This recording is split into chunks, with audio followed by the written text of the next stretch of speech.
दादासाहेब आता नको ना प्लीज, मी जरा जाऊन येतो. भावापेक्षा दुसरं काही या जगात महत्वाचं असतं का? नाही दादासाहेब तसं नाही, पण मी जरा खूप घाईत आहे आत्ता. मी आल्यावर बोलतो ना प्लीज. प्लीज? आता एवढं प्लीज म्हणताय म्हणल्यावर नंतरच बोलायला पाहिजे नाही का? या.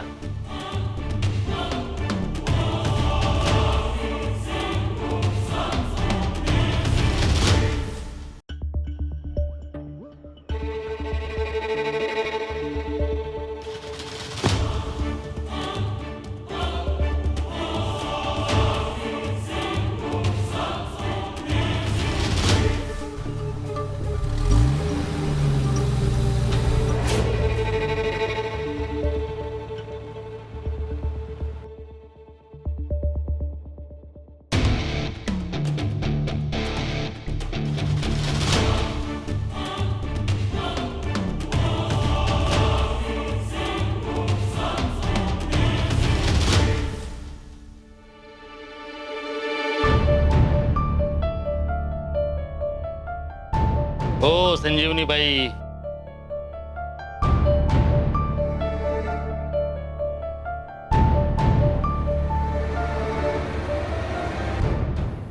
जी दादासाहेब भाऊजी.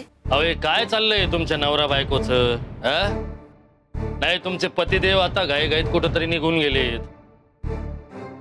कुठं गेले, काय गेले, कशासाठी गेले कोणालाच माहिती नाही. आणि आता तुम्ही पण निघालात घाईघाईत. काय आबाळ बिबाळ फाटलंय ते शिवायला चाललायत की काय? नाही तसलं काय नाही, ते वेगळ्या कामाला गेलेत, मी दुसऱ्याच कामाला चालले. नाही निघालाय ते कळतंय हो,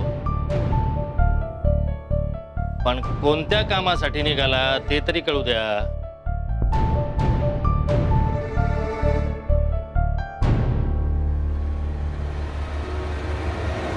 काय हो तुमचे वडील नामदार पंजाबराव सरकार, त्यांनी काही उदाऱ्या पादाऱ्या करून घर इकरीला तर नाही काढलं ना? नाही तसलं काही नाही झालंय बघा.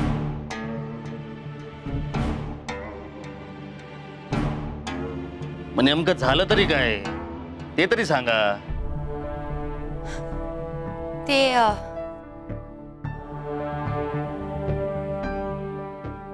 शेतावर नवीन टीम येणार होती काम करण्यासाठी, तेच बघायला चालले होते. टीम फक्त खेळाच्या मैदानावर असते. शेतावर फक्त दोनच लोक असतात, एक मालक बाकी सगळे मजूर. कळलं का?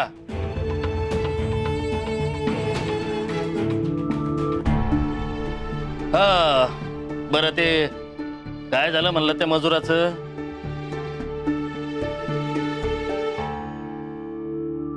ते पोचले नाहीयेत शेतावर, तेच बघायला चालले होते मी. अच्छा अच्छा अच्छा अच्छा. पण तुम्ही शेतावर जाऊन काय करणार आहात? नाही म्हणजे लावण करणार आहात का नांगरटी करणार आहात? जा आमच्या वावरातले मजूर पाठवतो तुमच्या नवऱ्याच्या मदतीला. तुम्ही जा घरात बसा.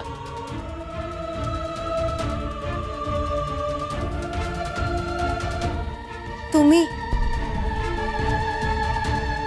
तुम्ही आम्हाला मदत करणार?